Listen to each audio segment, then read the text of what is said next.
A Guerra Civil em Ruanda aconteceu entre 1990 e 1994, quando tropas de oposições formadas por Tutsi e Hutus, moderando inicialmente ataques a partir de campos de refugiados em Uganda, contra as tropas governamentais do presidente Juvenal Habyarimana. No poder desde 1973, o conflito em Ruanda teve desdobramento grave, com um genocídio que, em cerca de 100 dias, foi responsável pela morte de 800 mil Tutsis. Miguel, por que as milícias Tutsis queriam matar Hutus?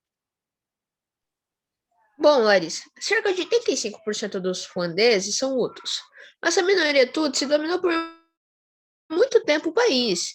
Em 1959, os hutus derrubaram a monarquia tutsi e dezenas de milhares de tutsis fugiram para países vizinhos, incluindo a Uganda.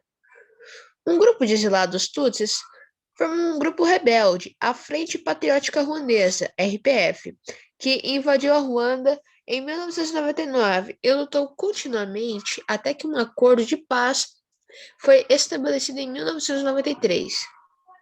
Na noite de 6 de abril de 1994, um avião que transportava os então presidentes da Ruanda, Juvenal Habyarimana, e do Burundi, Cyprien Ntaryamira, ambos outros, foi derrubado.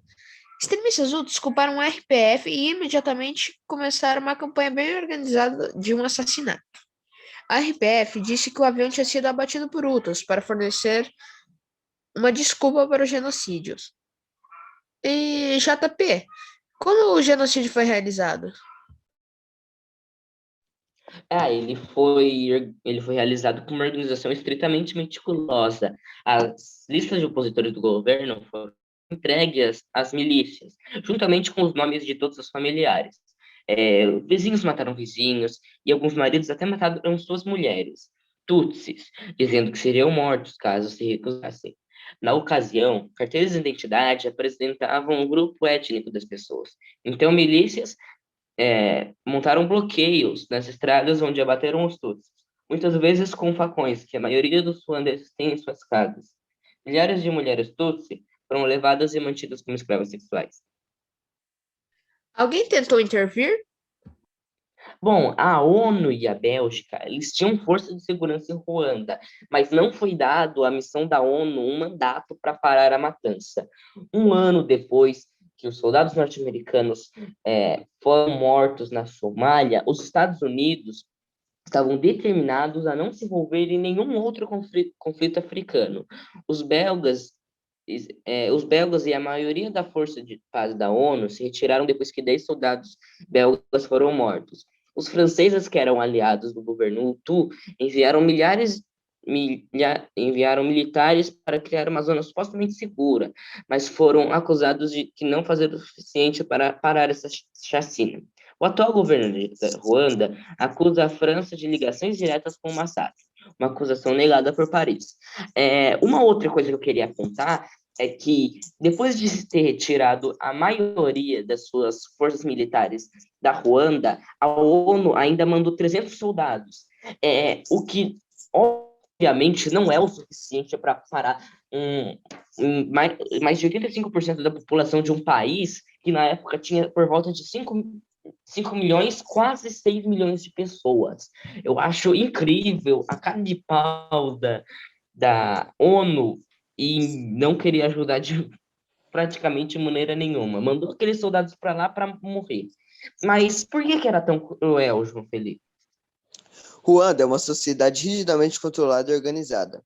O então partido governante, MRND, tinha uma ala jovem chamada Interahamwe, que foi transformada em uma milícia para realizar o genocídio. Armas e listas de alvos foram entregues a grupos locais, que sabiam exatamente de onde encontrar suas vítimas.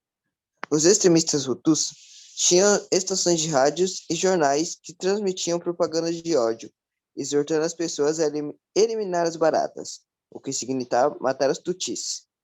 Os nomes das pessoas a serem mortas foram lidos na rádio.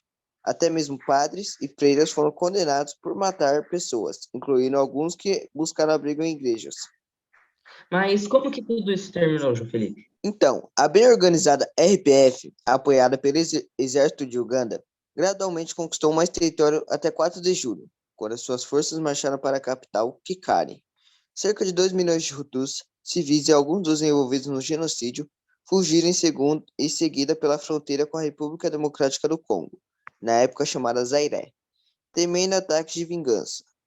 Grupos de direitos humanos dizem que a RPF matou milhares de civis Hutus quando eles tomaram o poder e mais depois que eles entraram na República Democrática do Congo para perseguirem Interahamwe. A RPF nega.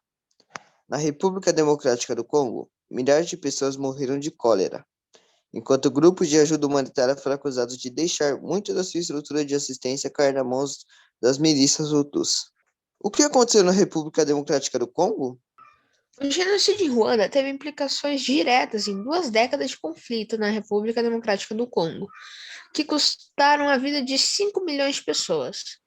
O governo de Ruanda, agora gerido pela RPF, por 2 vezes invadiu a República Democrática do Congo, acusando seu maior vizinho de deixar as milícias Hutus operarem no seu território, quando também armou forças Tutsis no país vizinho. Em resposta, alguns moradores formaram grupos de autodefesa, e os civis do leste da República Democrática do Congo pagaram o preço. E então, Larissa, como está Ruanda atualmente? Bom, o líder do RPS é o presidente de Ruanda, Paul Kagame. Foi saudado pelo rádio crescimento econômico do pequeno país. Ele também tentou transformar Ruanda em um centro tecnológico e muito ativo no Twitter, mas seus críticos dizem que ele não tolera dissidência e que vários adversários foram encontrados inexplicavelmente mortos. Quase 2 milhões de pessoas foram julgadas em tribunais locais por seu papel no genocídio e os líderes de massacre de um tribunal da ONU, na vizinha transgênica. Agora é ilegal falar sobre a etnia em Ruanda. O governo diz que isso evita mais derramamento de sangue, mas alguns dizem que impede uma verdadeira reconciliação e apenas coloca uma tampa sobre os tendões que vão acabar fervendo de novo um novo futuro. Bom, além disso, Ruanda recebeu uma atenção internacional considerável devido ao genocídio. Desde então, o país viveu em grande sociedade e hoje em dia apresenta um modelo muito grande de desenvolvimento. Olha, eu queria apontar uma coisa. Quando eu disse dos 300 soldados que a ONU enviou para proteger parte da população, que eram, no caso, os Tutsi, ela enviou, eu queria fazer uma comparação, ela enviou 300 soldados para tentar parar um grupo de por volta de 5 milhões de pessoas. Então, eu não acredito que ela quis usar só 300 pessoas para só falar que não está fazendo nada. De quebra, a gente pode reparar que se os belgas e os franceses não tivessem intervido, nada disso teria acontecido. Porque esse conflito entre Tutsis e Hutus só começou por causa dos colonizadores belgas, que chegaram no país e elegeram os Tutsis como os governantes, dizendo por causa de sua aparência física, sendo que os Tutsis eram mais altos, tinham a pele um pouco mais clara e o nariz achatado. Já os Hutus eram diferentes deles. E o genocídio, mesmo assim, se tivesse ocorrido, não seria tão forte sem a participação dos franceses, já que eles bancavam, de certa forma, os Hutus, lhes fornecendo armas e alimento.